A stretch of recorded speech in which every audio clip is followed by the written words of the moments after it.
Hi guys, I'm back with another video. And have you ever felt like you've watched everything and can't find any good anime? Don't worry, I've got you covered. Today we're diving into some great underrated anime that you should definitely check out. Now it's time to make your day even better. So let's begin the video. On number 6, Ameku MD, Dr. Detective. Meet Dr. Takao Ameku, the Sherlock Holmes of the stethoscope. She runs the Department of Investigative Pathology at Tenkai General Hospital, which is really just a fancy way of saying we take on the cases that leave other doctors stumped. From her rooftop office, because where else would a medical detective set up shop? Ameku tackles the strangest medical mysteries, solving cases that defy logic in medical textbooks. She's brilliant, eccentric, and just a little too dramatic for her own good. By her side is Yu Katori Takanashi, her ever-loyal assistant who probably didn't realize his job would involve this much chaos. Together they navigate tricky diagnoses, hospital politics, and the occasional existential crisis, all while delivering justice with a side of dry humor. In this hospital, the weird cases don't just get buried in paperwork, they go straight to the rooftop where Dr. Ameku is always ready to crack the next unsolvable case. If you're expecting deep emotional storytelling, it might not be that kind of anime.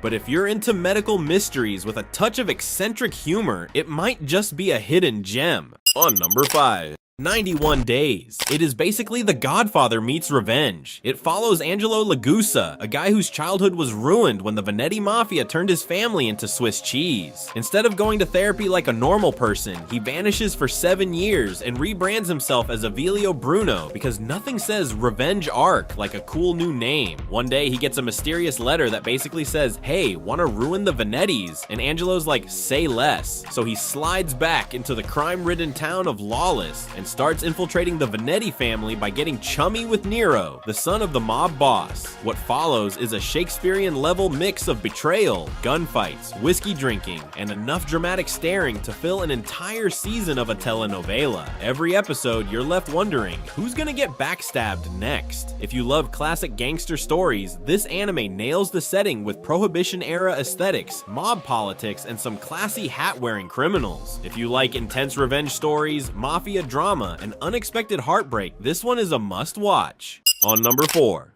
The Fable. This anime is like if John Wick went on a mandatory chill pill vacation, but chaos still finds him because life's gotta be extra. So there's this dude called the Fable, aka the perfect assassin. Like, this guy can take you out with a paperclip while eating ramen, no sweat. But his boss is like, "Yo bro, you've been too savage lately, go lay low and act normal for once." And our guy, he takes that to heart. He's out here trying to live like a basic dude. No killing, no drama, just vibes. Except, drama loves him. From gangsters to shady business deals, trouble follows this guy like he's a magnet for bad decisions. But he's still gotta keep his promise not to kill anyone. Watching him take down bad guys non-lethally is like watching a chef chop onions blindfolded. It's messy, but it works. It's hilarious. Plus, the action is chef's kiss. Slick, fast, and with just enough ridiculousness to keep you grinning. Think of it as a how not to blend in guide, but with fight scenes so good, you'll be Googling, "Can I be a ninja at 30?" by the end.